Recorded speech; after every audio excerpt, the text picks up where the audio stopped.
Assalamualaikum warahmatullahi wabarakatuh. Al-Fatiha ala niyyati an Allah yaftah alaina futuhal arifin wa yufaqihna fid din wa yahdina as-sawa'as sabil wa yaj'aluna habibana Muhammadan sallallahu alaihi wasallam shaykhan murshidan wad dalil. Al-Fatiha ala hadhihi niyyah jami'an li khairatid dunya wal akhirah. إلى أرواح والدينا ومشايخنا ومؤلف هذا الكتاب الإمام يحيى بن شرف الدين النووي وصولهم وفروعهم أن الله يتغشهم بالرحمة والمغفرة ويسكنهم الجنة وإلى حضرة النبي صلى الله عليه وسلم. الفاتحة. أعوذ بالله من الشيطان الرجيم. بسم الله الرحمن الرحيم. Alhamdulillah Rabbil Alamin Ar-Rahman Ar-Rahim Maliki Yawmiddin. Iyyaka na'budu wa iyyaka nasta'in. Ihdinas siratal mustaqim. Siratal ladzina an'amta 'alaihim ghairil maghdubi 'alaihim waladdallin. Amin.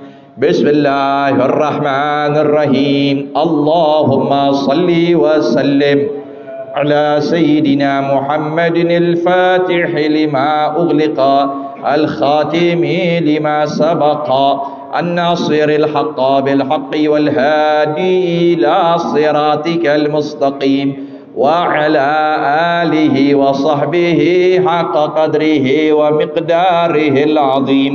اللهم أخرجنا من ظلمات الوهم وأكرمنا بنور الفهم وافتح علينا بمعرفة العلم وحسن أخلاقنا بالحلم وسهل لنا أبواب فضلك وانشر علينا من خزائن رحمتك. بسم الله والحمد لله والصلاة والسلام على رسول الله سيدنا ونبينا محمد ابن عبد الله wa alihi wa sahbihi wa man walah wa la haula wa la quwwata illa billah, amma ba'du. Para hadirin jamaah Majelis Ta'lim Masjid Jami' Matraman yang berbahagia, puji syukur kita panjatkan hadirat Allah Subhanahu wa taala yang telah mempertemukan kita kembali dalam rangka menuntut ilmu Allah, ilmu Rasulullah sallallahu alaihi wasallam. Kita lanjutkan kembali pembahasan di dalam kitab Matan Al-Arba'in An-Nawawiyah. Dilihat pada halaman 16 dengan hadis yang baru, al-hadithul khamisa asyara, hadis yang ke-15.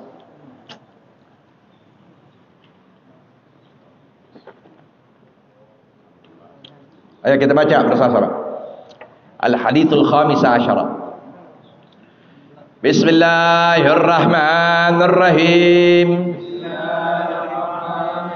Qala al-musannifu rahimahumullahu ila an qala al-hadithu al-khamisa asyara an Abi Hurairah radhiyallahu anhu anna Rasulullah sallallahu alaihi wasallama qala man kana yu'minu billahi wal yawmil akhiri falyakul khairan aw liyasmut wa man kana yu'minu billahi wal yawmil akhiri falyukrim jarahu wa man kana yu'minu billahi wal yawmil akhiri falyukrim dhaifahu. Rawahul Bukhari wa Muslimun. Wallahu a'lam bis-shawab. Rabbi zidna ilma warzuqna fahma.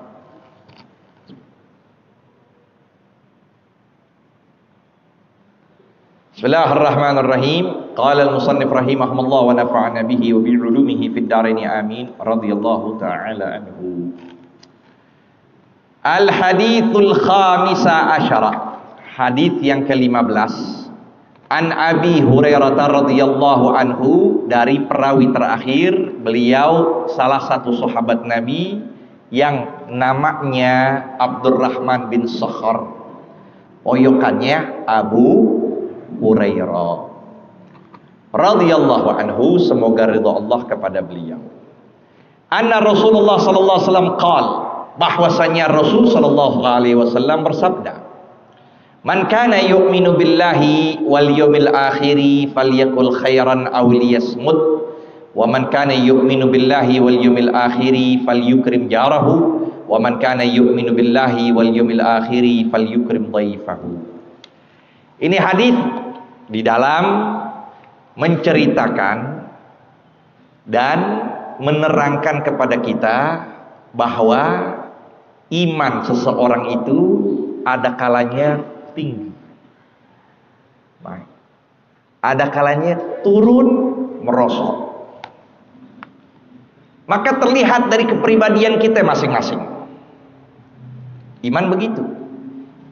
Karena kita manusia yang senantiasa terliputi dengan akal dan hawa. Kita berada di tengah-tengah.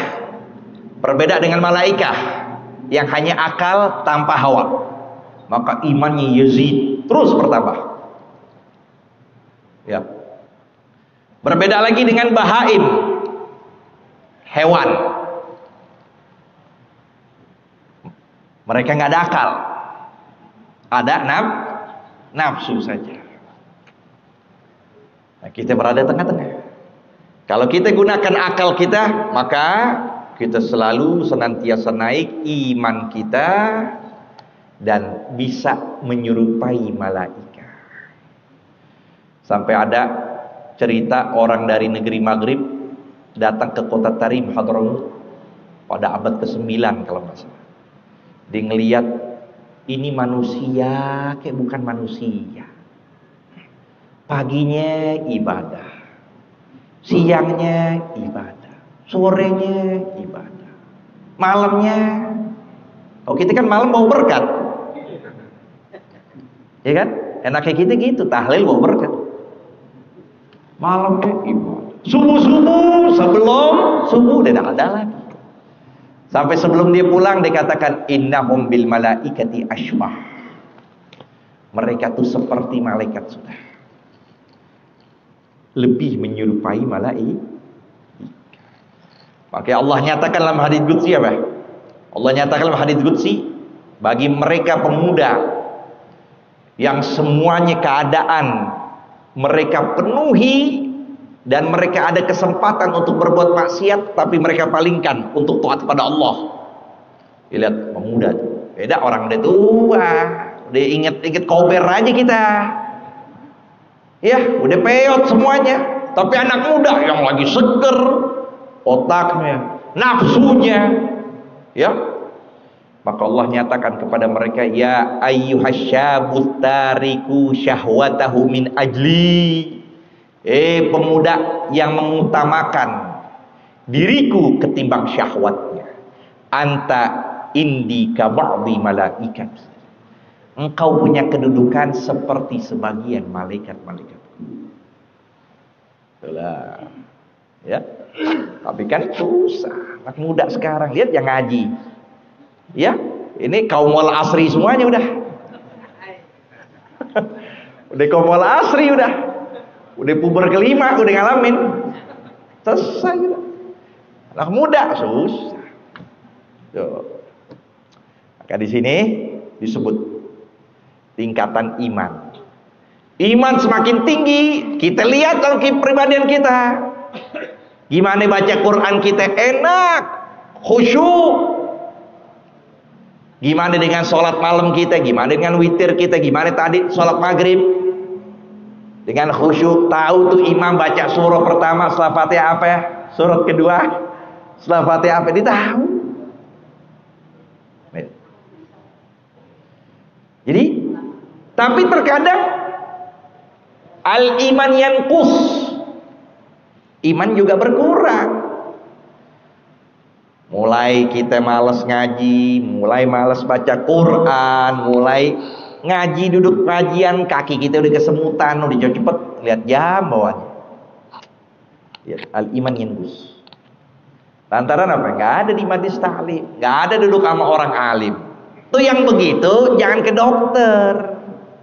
Kalau lagi sumpek begitu jangan ke dokter. Jangan kita minta apa? Minta obat resep dari dokter, nggak ada ketemu yang begitu. Tanya kepada orang alim. Tanya kepada guru agama, fas'alu ahla dzikri in kuntum. Tanya, kenapa hati ane ini sumpah? Kenapa ane malas ibadah? Kenapa? Ada di sini. Ya. Nah, kita akan bahas iman seseorang akan semakin tinggi sempurna kalau memenuhi syarat yang disabdakan Nabi besar Muhammad. Apa di antaranya? Man kana yu'minu billahi wal yawmil akhir falyakul khairan. Itu dia sebab. Siapa orang yang beriman kepada Allah dan hari akhirat, maka hendak dia berbicara yang baik-baik. Udah ngomong yang baik aja. Karena mulut kita ini, ya, kalau sudah keluar sesuatu, nggak bakal mungkin kita bisa tarik lagi. Ini lidah, maka disebut, ya, dua pusaka, dua alat yang menjadikan seseorang itu menjadi indah, menjadi mulia, menjadi bermutu.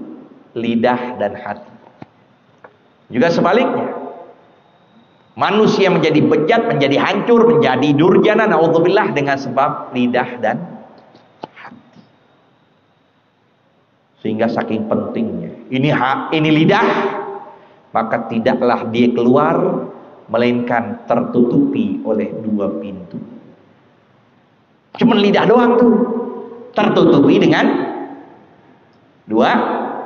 Kalau ada pintu yang kedua, yang pertama kalau ada juga, ya Pak, gigi dan mulut, bibir. Lidah kita ini tertutup dua pintu. Yang satunya gigi kalau masih ada tuh, ya, nggak apa-apa, gigi buatan nggak apa-apa. Yang kedua mulut. Untuk apa? Kita pikirin. Maka di antara pula musibah, bala, di antara hal yang Allah turunkan bala itu lantaran dari ucapan kita. Sehingga Imam Ali menasihatkan anaknya Sayyidina Husain, beliau nyatakan, ya, apa beliau katakan, alaika bi imsakil lisan fa inna itlafal mar'i fi mantiqih. Hendaklah engkau menahan lidahmu, maka sungguh binasa seseorang di dalam ucapannya. Itu dia. Kita bisa apa? Mengeluarkan kalimat pada hubungan kita kepada istri yang kita jalin bertahun-tahun, puluhan tahun, dengan sedetik selesai. Lihat tuh, bayangin. Kita ucapkan kalimat tolak aja sama istri kita. Mau bercanda, mau main-main, ngucapin ucapan tolak, jatuh udah langsung. Gak ada bercanda-bercanda itu. Ucapin tolak aja langsung. Sorry, bukan kinayah, jatuh sudah. Habis bertahun-tahun, puluhan tahun kita hubungan sama istri kita, selesai. Dan pun bisa keluar kita dari agama dengan sebab apa? Lidah kita. Maka di sini ada seorang mendatangi ulama, salah satu ulama. Dia bertanya, ya Syekh, berikan kepadaku dari ilmu yang kau ketahui yang gak dimiliki orang lain. Dia katakan, aku berikan kepada kamu khasiat dari para alim ulama. Aku berikan kepada kamu khasiat dari para ahli hikmah. Ya. Dan yang ketiga, aku berikan kepada kamu khasiat dari seluruh dokter yang ada. Yang pertama, yaitu ahli ilm, orang berilmu. Kalau engkau sedang duduk di hadapan manusia, kalau mereka bertanya apapun tentang masalah, hendak kau ucapkan la adri. Aneh nggak tahu. Aneh nggak tahu. Karena dengan sebab engkau ucapkan la adri, orang senantiasa akan mengarahkan kamu, menggiring kamu dalam kebaikan sampai kau tahu. Tapi kalau engkau katakan adri, aku tahu, begini, selesai sudah. Jadi maksudnya jangan kita asal nyerocos. Ya. Sekalipun kita tahu, kita tanya, apa maksudnya itu? Aneh nggak tahu. Pengen tahu dari dia gimana? Jadi kita terus dapat ilmu. Dan Nabi SAW nggak malu. Beliau nggak malu mengatakan la adri, aku tidak tahu. Nabi nggak malu. Sehingga seorang ketika bertanya kepada Rasulullah SAW, ya Rasulullah, ma syarrul biqa wa ma khairaha. Apa tempat yang paling buruk dan apa tempat yang paling bagus? Nabi menyatakan la adri hatta as'ala Jibril. Anda nggak tahu. Nanti Anda akan tanya Jibril. Ketika Jibril ditanya, Jibril pun juga menyatakan la adri hatta as'alu rabbal izza. Sampai Jibril bertanya pada Allah. Ketika itulah dapat jawaban anna khairal biqa al masajidu wa syarrahal aswaq. Maka sungguh sebaik-baiknya tempat adalah masjid. Begitu, masjid. Buat apaan masjid? Ibadah, bukan buat tidur, bukan buat hidup. Kebanyakan orang hidup di masjid, bukan makmur di masjid. Hidupnya di masjid, makmurnya kagak. Sepi itu masjid, dari pengajian sepi, dari malam, tapi pengurusnya banyak banget. Nggak di sini.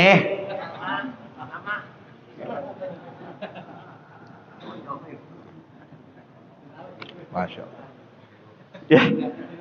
Masjid makmurin, bukan hidupin.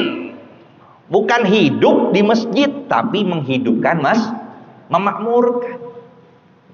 Karena dalam hadits qudsi Allah menyatakan inilah ahammu bi adzabi khalqi.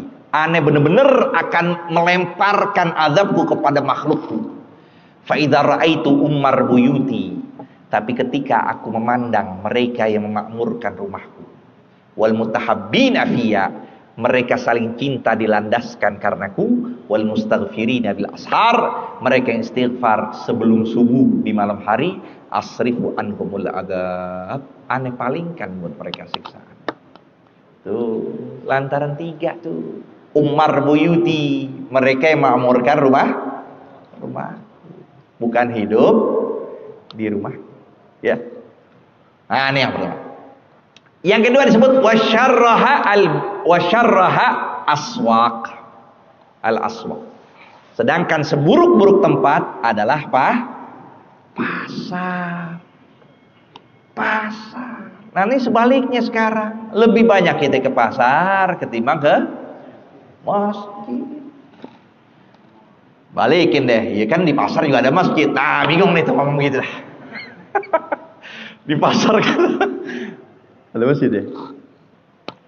Ya tujuannya kemana dulu? Mau tujuan ke pasar ya pasar, bukan ke? Betul ya? Ya? Apa lagi tuh? Udah kebalikan sudah. Man kana yu'minu billah wal yawmil akhir falyaqul khairat. Tuh. Nah, ini yang pertama nih. Apa disebut? Tadi kita sebut tadi khasiat ilmunya para alim ulama. Khasiat ilmunya ahli hikmah. Apa? Diem. Kalau kamu di satu majlis, hendak engkau orang yang paling diem. Kenapa? Kalau majlis itu dapat kebaikan, engkau ikut serta dalamnya.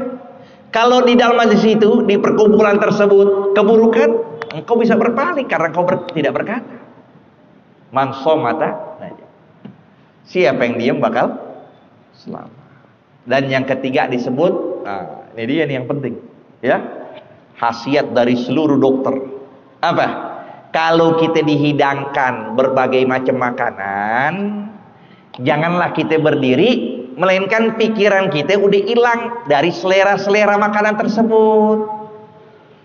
Iya, ini ada gado-gado, ini ada nasi uduk, ada kebuli, pesmol, semuanya ada. Selera kita mana itu? semuanya. Ya udah cicipin semua. Cicipin. Iya. Akhirnya kita berdiri kepikiran, ya sayang aneh kenapa nggak ambil. Saya ambilin dulu semua. Ada makanan dikit-dikit ambil. Selera kita hilang, nah udah selesai. Itu dia. Jadi ini yang dikatakan yaqul khairan, berkatalah dengan baik, auliyasmut, atau dia. Lalu yang kedua, wa man kana yu'minu billahi wal yawmil akhir falyukrim jarahu. Siapa orang yang beriman kepada Allah dan hari akhir, maka hendaklah dia memuliakan tetangganya. Tetangga yang penting, bukan rumah kita. Cari tetangga dulu, baru aljar gobledar. Tetangga dulu, baru rumah. Bukannya kerabat kita, bukan saudara kita, nggak kepikiran mereka itu. Apalagi jauh-jauh. Iya kan? Jauh-jauh. Kalau kita ada sesuatu apapun musibah, yang pertama kali ngebantu kita tetangga. Maka kita perhatikan dulu tetangga, baru rumah kita. Dan hak mereka pun juga besar. Ya. Sampai disebut Malik bin Dinar yang dibiasakan beliau itu senantiasa sabar. Tetangganya menyakiti dia. Tetangganya menyakiti dia terus. Sampai ini tetangga udah capek. Udah capek menyakiti Malik bin Dinar, datang kepada Malik bin Dinar. Apa aja dilempar. Sampah dilempar, ini wah udah semuanya. Maka Malik bin Dinar diem. Sampai tuh tetangga udah nggak kuat, ya, nggak kuat keselnya, datang. Ente begitu banget sabarnya. Maka dia langsung menyatakan dalam suatu hadis Nabi SAW, beliau bersabda, mazala Jibril yusini bil jar hatta dhanantu annahu sayuwarrithu. Senantiasa Jibril mewasiatkan aku untuk berbuat baik kepada tetangga, sampai aku menyangka nanti tetanggaku akan mewariskan harta. Dia akan dapetin pula harta. Ya. Dan ini pun juga dialami oleh baginda Nabi besar Muhammad Sallallahu Alaihi Wasallam. Beliau ketika tinggal di Madinah bertetangga dengan kaum Yahudi. Apa yang dilakukan oleh Yahudi? Namanya beliau pendatang, ya kan? Udah biasa kalau pendatang disakitin, dijelekin, begitu biasa. Nabi diem aja. Sampai setiap hari Nabi ditaruh di rumah beliau itu sampah, ditaruh kotoran. Nabi bersihin. Itu lihat akhlaknya baginda Nabi SAW. Nabi bersihin, ya. Padahal disakiti Nabi diem aja. Sampai 3 hari beliau dapetin tidak menaruh kotoran atau sampah di depan pintu Rasulullah. Apa yang beliau lakukan? Beliau jenguk, datengin tuh tetangganya Yahudi. Pas ngelihat di hadapan Nabi, gimana itu kira-kira tuh? Ini Yahudi yang biasa naruh sampah kepada Nabi, ya, berulang-ulang setiap hari sampai 3 hari berturut-turut nggak naruh. Kira-kira gimana itu? Kaget kan Yahudi? Ya, dikatakan, apa yang kau lakukan di sini? Maka Nabi besar Muhammad SAW menjawab, ya, beliau katakan, lima lam tadok makunta tadok. Kenapa engkau tidak menaruh apa-apa yang kau biasa taruh? Ya, fahasibtu annaka marid fajitu azuruk. Maka aku menyangka 3 hari engkau nggak taruh sampah, maka aku sangka engkau sakit. Aku datang untuk menziarahi kamu. Sallallahu alaihi wasallam. Lihat tuh akhlaknya baginda Nabi. Maka di situ Yahudi kaget mendengar seperti itu, langsung bicara, hal dinuka ya'muruka bihadza? Apakah agama kamu yang memerintahkan kamu dengan hal ini? Maka Nabi besar Muhammad SAW menjawab, bal bi aktsar min hada. Agama aku sebenarnya memerintahkan lebih dari ini. Agama aku, ya, memerintahkan lebih dari ini. Tuh lihat akhlak. Gimana agama Islam memandang tetangga, semuanya. Ya. Bukan kita dengan sebab itu ya toleran berlebihan, itu juga nggak boleh. Ya, dikit lagi bakal ada tahun baru, dikit lagi ada Natal. Biarin aja mereka. Nggak usah kita nimbrung pakai ngucapin, nggak perlu. Toh kita nggak berharap mereka ngucapin juga. Kita berharap nggak mereka ngucapin dari kita? Nggak perlu, kita nggak berharap. Lakum dinukum, itu arti toleransi. Jangan diaduk-adukin. Kita yang ngucapin, ntar dia ngucapin kita, ntar akhirnya ibadahnya bareng-bareng. Jangan. Udah toleran, terserah. Mereka ibadah, jangan kita ganggu. Mereka mau ibadah di gereja mereka, di tempat ibadah, kita jangan ganggu. Udah silakan. Kita dengan agama kita. Kita dengan, tapi jangan ngucapin. Pakai ngucapin Natal lah sebagai, nggak usah. Ya, iya. Itu urusan mereka. Jangan. Kalau kita punya prinsip, kita udah. Mereka juga nggak ngucapin, nggak harapin kita. Mereka ngucapin kita juga nggak usah ngarepin untuk mengucapkan demikian. Itu dia.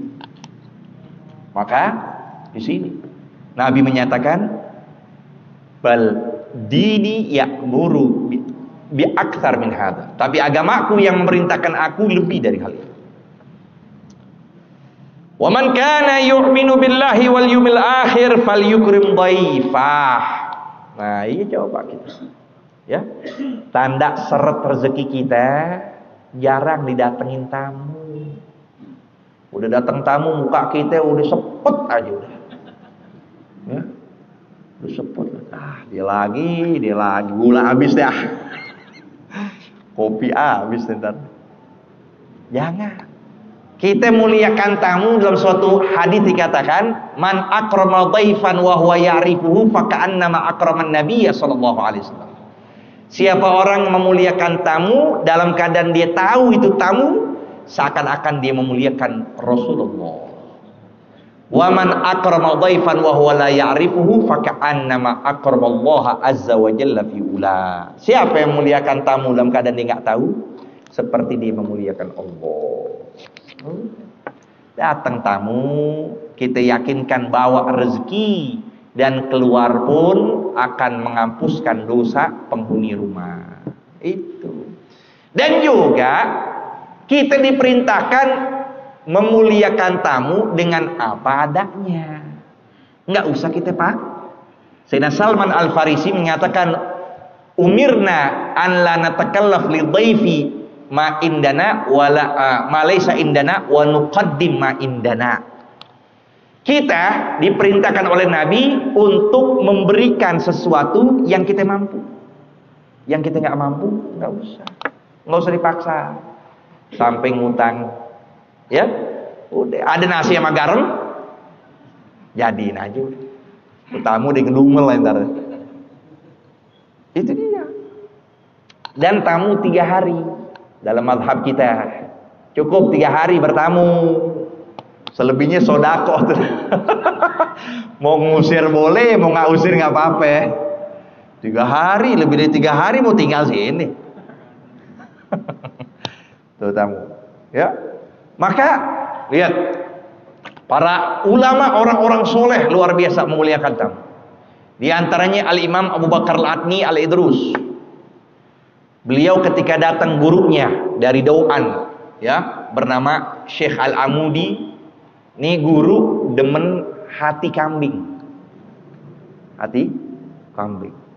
Maka ketika tuh guru datang, disembelih 40 ekor kambing buat ngambil hatinya doang. Kasih tuh depan matanya 40 biar dimakan itu hati tuh. Akhirnya nih Syekh ini pas ngelihat begitu, langsung terlintas pikirannya, sampai begini kok. Sampai begini. Terlalu berlebihan. Maka langsung diutarakan oleh Syekh Abu Bakar Al-Adni tersebut. Beliau menyatakan, nggak perlu khawatir. Kamu makan, sisa bakal banyak yang ngantri nanti. Sisa bakal banyak yang makan. Udah makan sepuasnya.